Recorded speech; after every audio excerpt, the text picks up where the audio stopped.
I'm Dale Barnes. My job is Director of Advanced Technologies and Innovation, which just means I get to be the director of playing with all the toys and looking at all the future stuff. Mm-hmm. And my head of looking at all that, and the guy that's really smart. Oh, really? It's quite a build-up. Okay, Neil Illingworth, I report to Dale, and I head up innovation in Virgin Media. So I get to play with all the toys as well, but I have to make them work. This is the Super Hub 2. And we're doing a wired connection to the back. Yeah, so I should really get just about the full speed. You can see it's 120 meg, 121, 122. What people want to use the Super Hub 2 for, and why we created Super Hub 2, was to increase the wireless performance and throughput that you're getting on wireless. So Neil's going to untether and go wireless. He's going to go wireless to here. One of the two frequencies that I'm sure Gareth talked to you about, 2.4 and 5. You're going to use 2.4 this one, aren't you? Yeah. So that's the standard Wi-Fi, 2.4 gig that most people have. Right. So, and then I'm going to do a speed test. So probably around 60 meg it will come in at. Which isn't bad for Wi-Fi. 70? Yeah, not bad. Not bad for Wi-Fi. Yep. So we're using the 2.4 antennas out of this. It's doing simultaneous, as I'm sure Gareth mentioned before. Simultaneous to me means the same time. So both the 5 and the 2.4 are on at the same time. You're using 2.4 and you're getting 60 when it's 120 meg modem. There are two things that Neil is doing kind of wrong here, and I'm going to explain what those two things are. These are all the devices that are transmitting at 2.4. So one of those is ours, difficult to tell because of how many, I think it's that one there. But there's all these devices as well interfering and all competing for that same bit of network. So that's what's causing a bit of a sort of slowdown in speed. The Super Hub 2 is now utilizing that 5 gig at the same time. Neil, what's 5 gig look like around Neil? Remember, this is a busy environment. Yeah, go ahead. So on here I can just swap over to the 5. That's a lot clearer, you see. Okay, so there's only 3 there. And not only that, you haven't just got this amount of space, but I can actually move on and look at all the rest of the 5 gig spectrum. There's nothing there at all, so it's completely free. So 5 gig's good. Okay, let's see how good. Yeah? Well, that's exactly. No pressure. So it's important that you realize what Neil's doing here, because you have to tell your devices if it needs to be on 2.4 and 5. So that's important, and some education that it's important that we give customers about how to use their devices. Yeah. Neil, you want to try it out? Okay, all right, so we'll test again. We had about 122 meg connected, and what was that, 111 wirelessly, so not a huge difference there. I think one of the big key messages from all of this is customer education is key.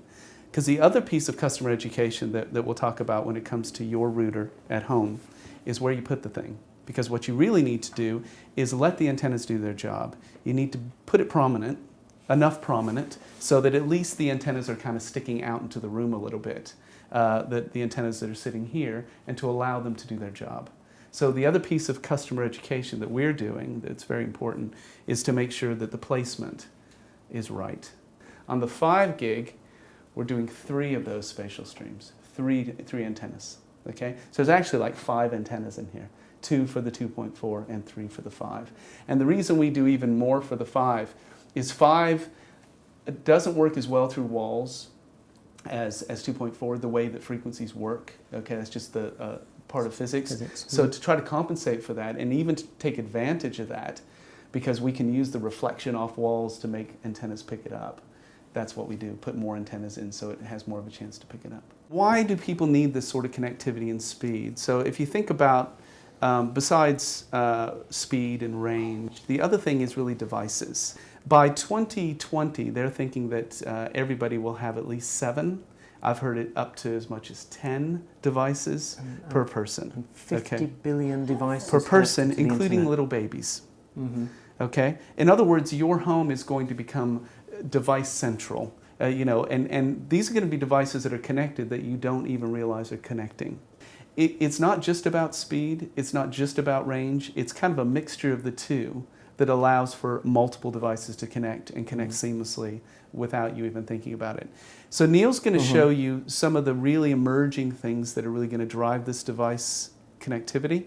That's really around home security, home automation, home control. We're working with a company called iControl I'll just sign in. And really what my house is actually full of gadgets. That's what I do.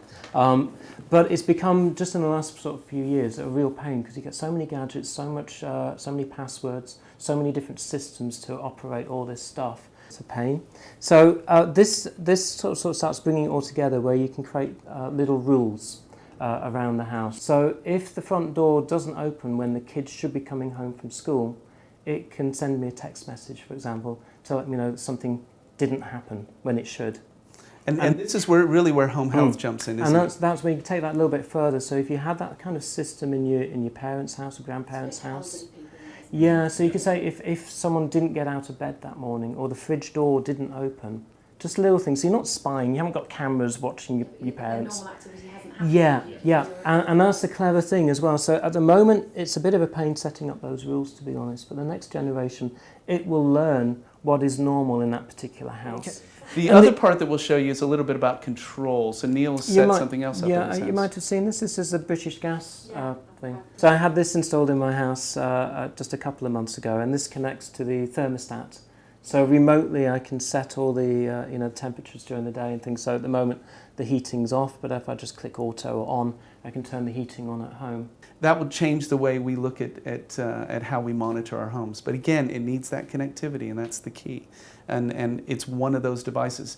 But things that will actually change your life and change how much you spend will be things that you'll find value in and that you'll want to be connected at all times.